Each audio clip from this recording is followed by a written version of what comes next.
Al aire, así los compartimos con ustedes. Está en nuestro estudio hoy Sergio Omar Palazzo, secretario general de la bancaria, diputado nacional. ¿Cómo está, Sergio? Gracias por visitarnos. Gracias, hoy, Felicita, gracias a todos y un saludo a toda la audiencia. Bueno, tenemos un escenario bastante convulsionado, hay un montón de temas. Yo voy a arrancar por después vamos a hablar de la cuestión laboral, de la CGT, sí. Pero voy a arrancar por el escenario en el Congreso, ¿no? Después de ese último episodio con la aprobación de leyes que en breve seguramente serán vetadas.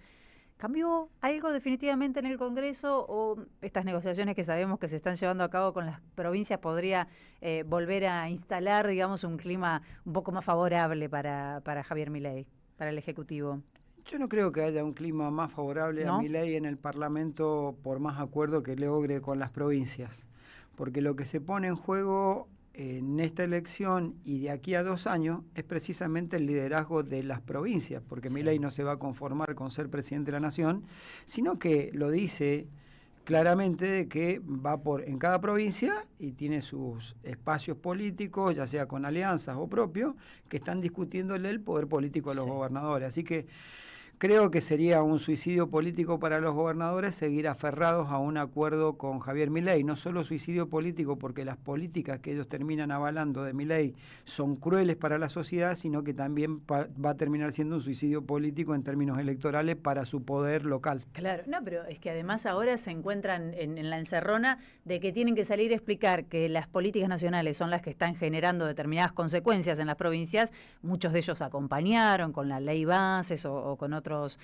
proyectos de ley, y en un año de campaña eso se nota, pues la gente les pide rutas y no entiende que es Nación la que abandonó las rutas, o le pide obra pública y la reclama a los gobernadores, no la reclama el presidente. Pero además tenés una situación, es decir, si sos opositor, ¿por qué votaste la ley? Y si votaste las leyes, ¿por qué te votarían a vos y no a él? ¿Por qué votarían la fotocopia y no el original? La prueba más contundente la tenés en el gobierno de la Ciudad Autónoma de Buenos Aires, que fueron a la rastra de Milei de todo lo que le pidió en el Congreso el PRO y terminó saliendo tercero con la peor elección de la historia. ¿Por qué? Porque la sociedad dice, ¿por qué te voy a votar a vos si tengo el original?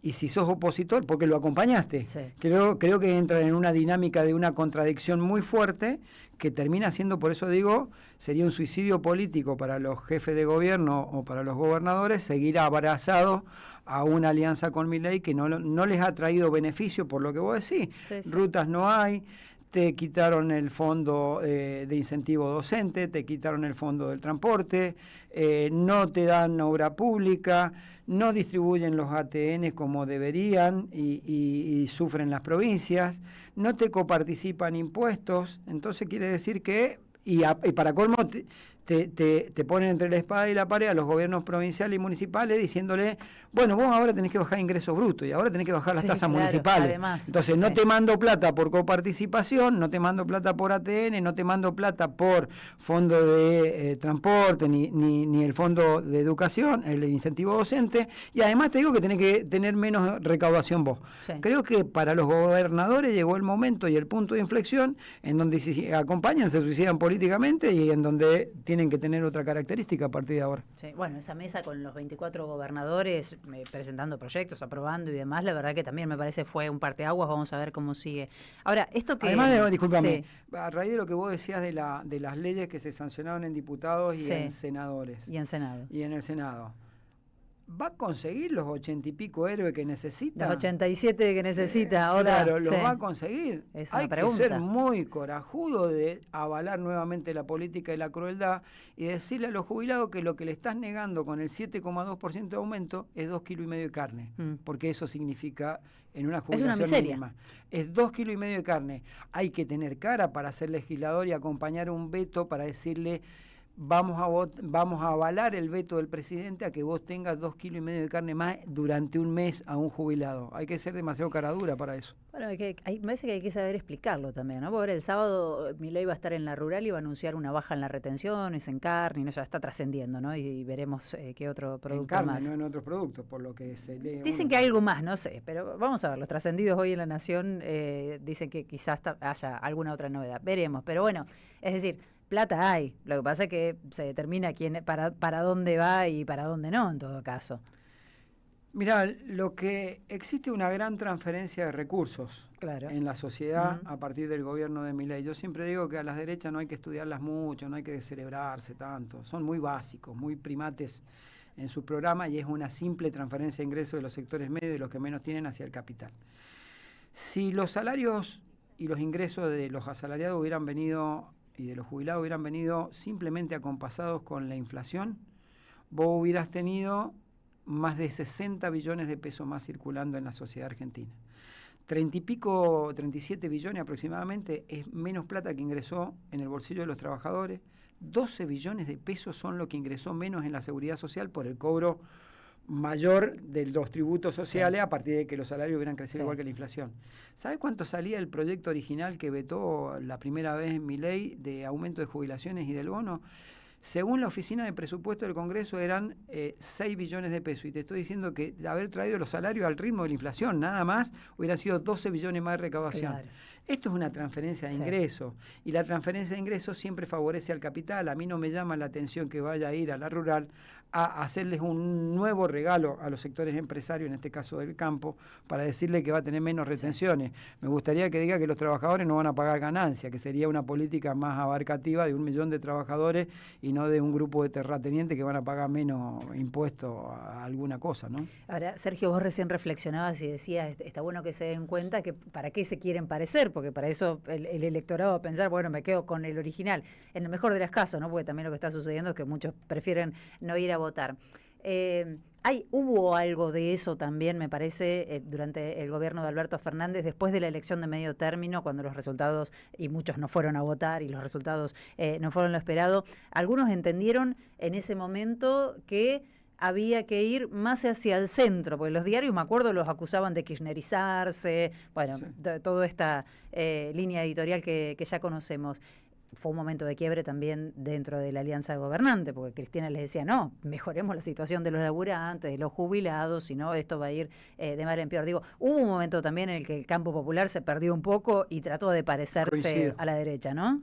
Coincido que el campo popular, en el gobierno de Alberto Fernández y de Unión por la Patria, no terminó cumpliendo del todo con su promesa electoral. Mira, si alguna enseñanza nos deja el gobierno de Milei, es que él ha sido fiel a su ideología y fiel a sus mandantes, que es la clase reaccionaria más grande de la República Argentina.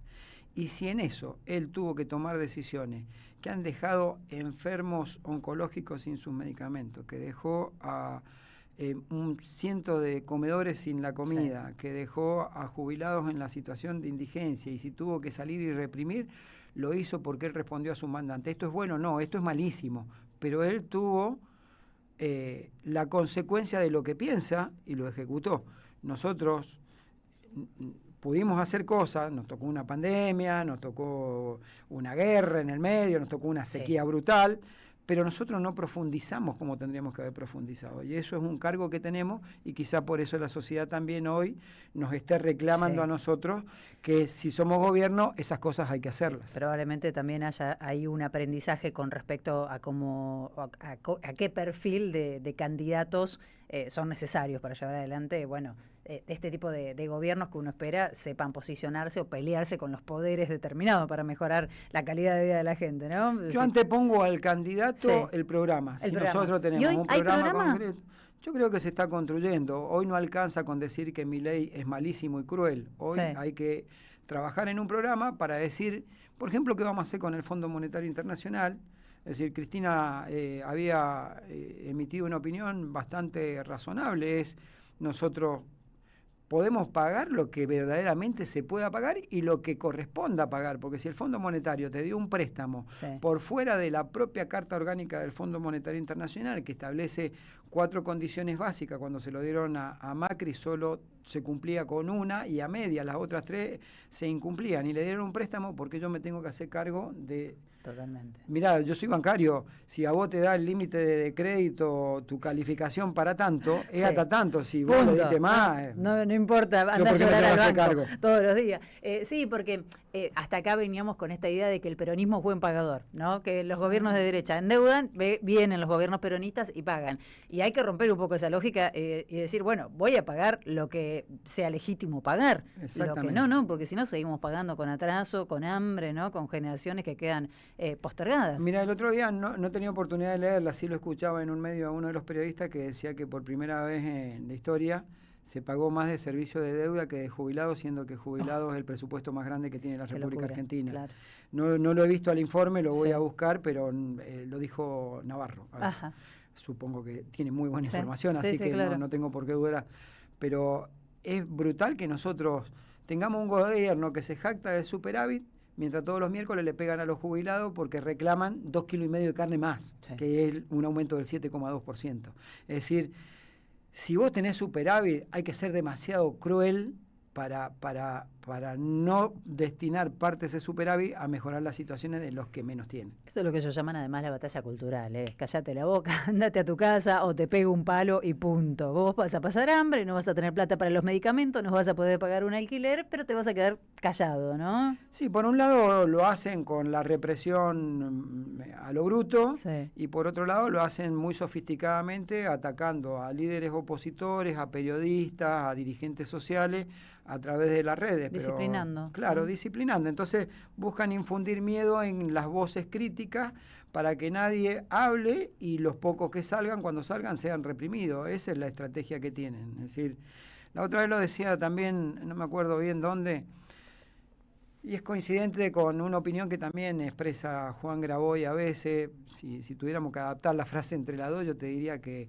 el verdadero triángulo de hierro no es Karina, Javier. Bueno, que ahora se rompió Santiago, además, ¿no? Sí. Ese triángulo tan mentado parece que... Pareciera que tiene algunos ruidos. Pero acá el que ejerce las funciones de presidente en la diaria es Federico Sturzenegger. Hay que decirlo con claridad, tiene nombre y apellido. El que ejerce como garante de los negocios y la rentabilidad empresaria es Caputo, y la que garantiza esas dos cosas es Bullrich golpeando a la gente en la calle. Qué tridente, nada nuevo, ¿eh? Nada nuevo, 3 personas del PRO, y yo recordaría el discurso de Mauricio Macri en el cierre de campaña de Bullrich cuando dijo, es una fuerza nueva, la Libertad Avanza, fácilmente infiltrable. Vaya, si tenía razón. Claro que sí. ¿Qué está pasando? Vi que había reclamos en Santander por despidos, presiones. Sí. Te pregunto también por el Banco Nación, porque entiendo que también los trabajadores, trabajadoras están con mucha preocupación. Bueno, en el ambiente bancario obviamente hay un impacto en el empleo a partir del crecimiento del impacto tecnológico en el empleo. Sí.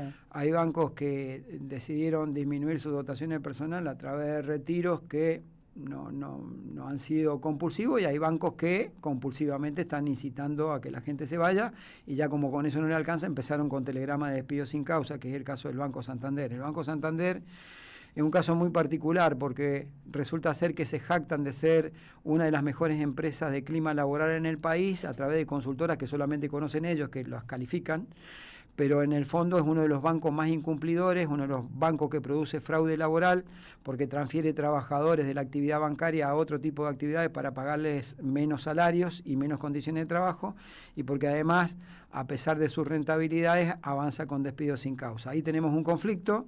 Estamos con medidas de fuerza que se llevaron a cabo la semana pasada, inclusive hicimos una presentación con una marcha en la Embajada de España para que tome debida nota el gobierno español, que una de sus empresas acá en la Argentina está llevando adelante este proceso, y en el transcurso de la semana que viene, principio de semana, definiremos la continuidad del plan de acción en ese banco para buscar una mesa de consenso en donde no haya despido. Para nosotros eso es vital. En el Banco Nación está la preocupación lógica de los intentos de privatización y convertirlo primero en sociedad anónima para luego privatizarlo. Hasta ahora hemos logrado en el Congreso de la Nación frenarlo, tanto figuraba como empresa privatizable en el decreto 70/2023, luego en la ley base 1 y luego en la ley base 2.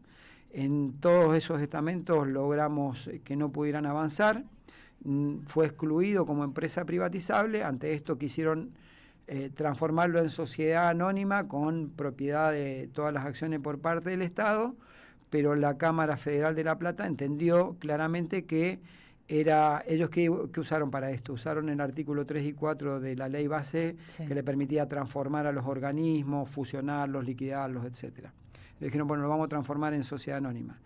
Lo que dijo la Cámara Federal en un fallo impecable, junto con el fallo de primera instancia, que fue primero del doctor Ramos Padilla, es que hubo un abuso y exceso en la utilización de las facultades delegadas, porque la voluntad de los legisladores, al excluirlo de la privatización, fue excluirlo también de toda forma de cambio de su forma societaria, más aún cuando en el estatuto social que ellos presentan como transformación en sociedad anónima, en uno de sus artículos, creo que era el 8, establecía que se podía establecer hasta un quíntuple, podía incrementarse hasta un quíntuple el capital social, y no especificaba quién iba a ser el titular de ese quíntuple, con lo cual dejaba abierta una puerta para el sector privado.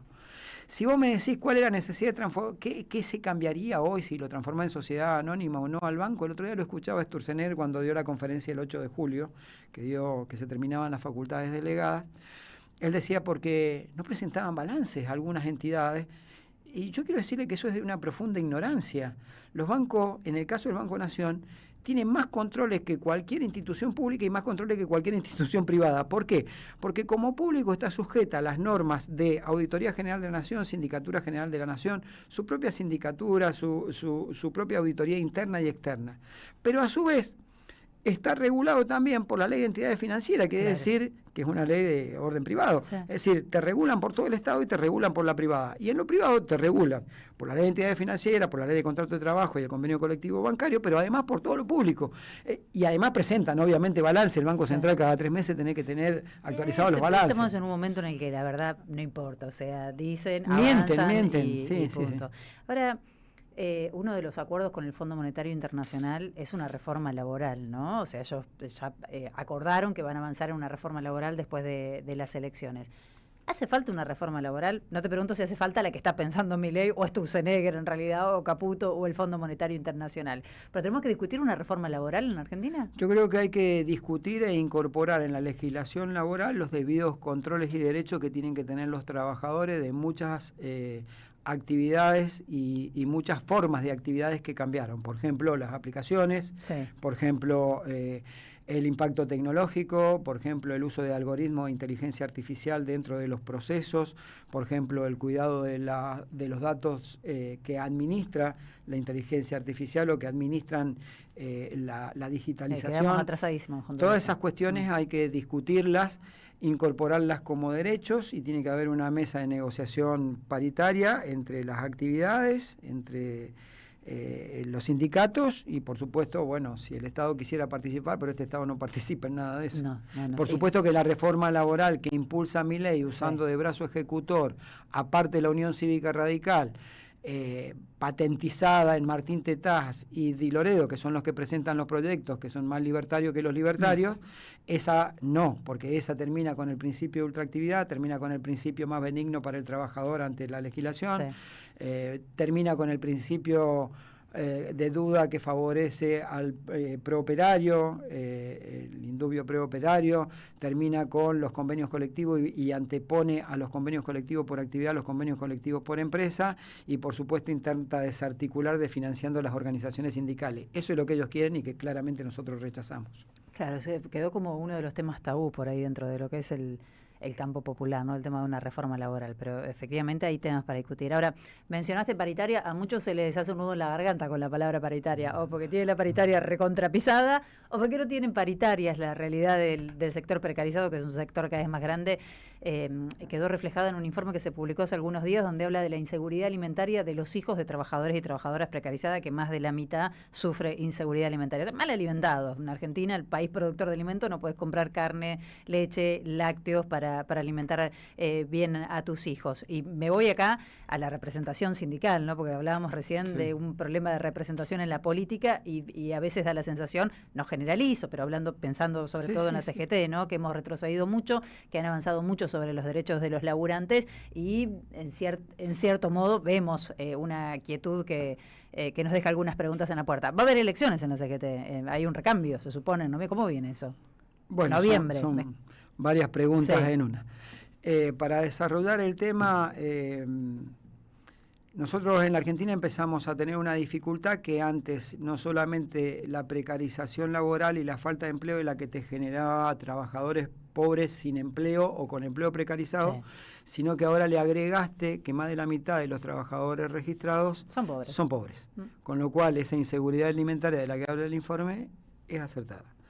Segundo, esto hay que revertirlo, y hay que revertirlo a partir de reclamar salarios justos, salarios que tengan que ver con lo que sale la canasta familiar, con lo que cuesta a una familia alimentarse. Cuando uno mira en el desarrollo de lo que es el salario mínimo vital y móvil para las cosas que debería alcanzar, no alcanza ni para el 20% de lo que dice todo el enunciado en todos los incisos de lo que debería ser el salario y para qué debería ser.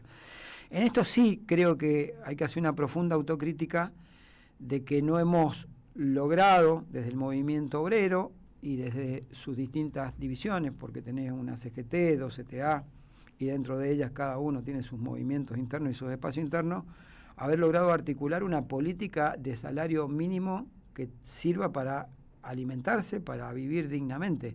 Yo creo que esa va a ser uno de los grandes desafíos que tenga la nueva conducción de la CGT, que sí, como vos decís, debería renovar su mandato en noviembre, y yo aspiro, en esto quiero dejarlo claro, obviamente soy parte de una estructura colegiada y orgánica, pero mi posición personal y del sindicato que represento, que es la Asociación Bancaria, es que hay que volver a un solo secretario general en la CGT, uno solo.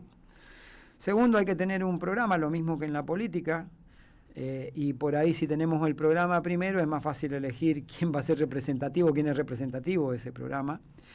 Y tercero, creo que sin duda el perfil que tiene que tener la próxima conducción de la CGT es un perfil combativo contra las políticas de este gobierno.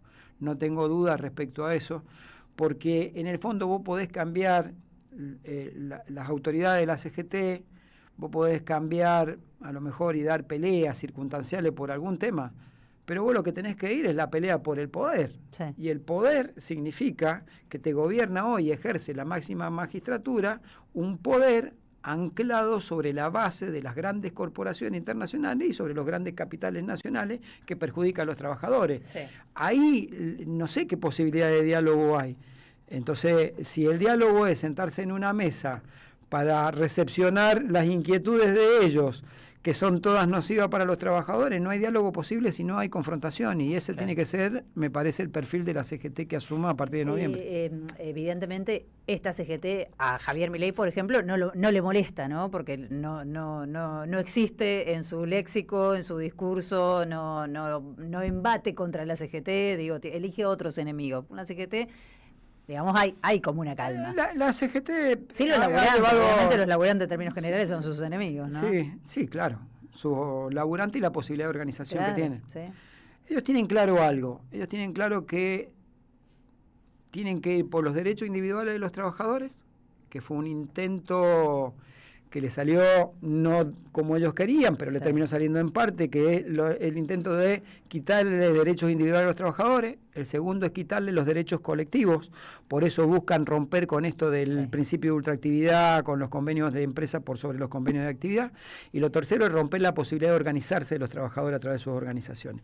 Este es el esquema que ellos tienen.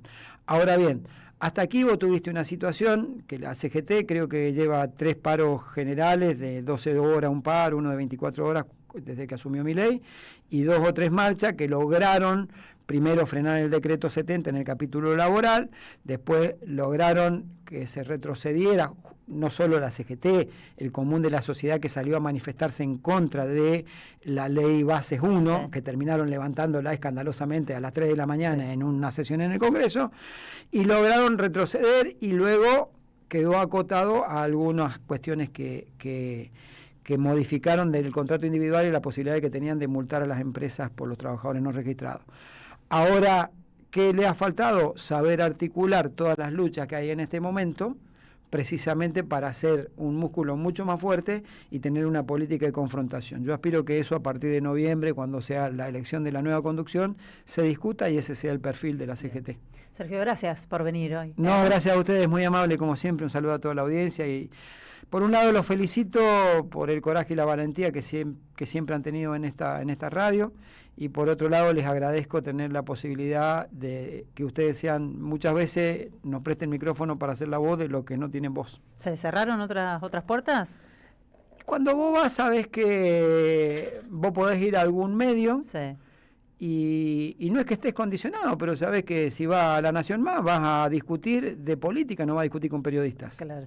Entonces yo acá puedo discutir de política con vos y seguramente hay cosas en las que no coincidimos, pero tenemos la posibilidad de expresarnos. Claro, sí. En otro lugar te van a invitar simplemente para que sea un debate político. Yo no tengo problema con que los periodistas tengan pensamiento, ideología, y hasta que trabajen en función de eso. Sí. Pero que lo digan, cosa que yo sepa que estoy discutiendo con alguien de un partido político, no con un periodista. Bueno, igual está cada vez más claro, ¿no? Falta Sí, que lo especialice. Seguro que sí. Gracias por venir. No, gracias Sergio a ustedes. Palazzo, nos vamos a una tanda, ya estamos de regreso, quédate.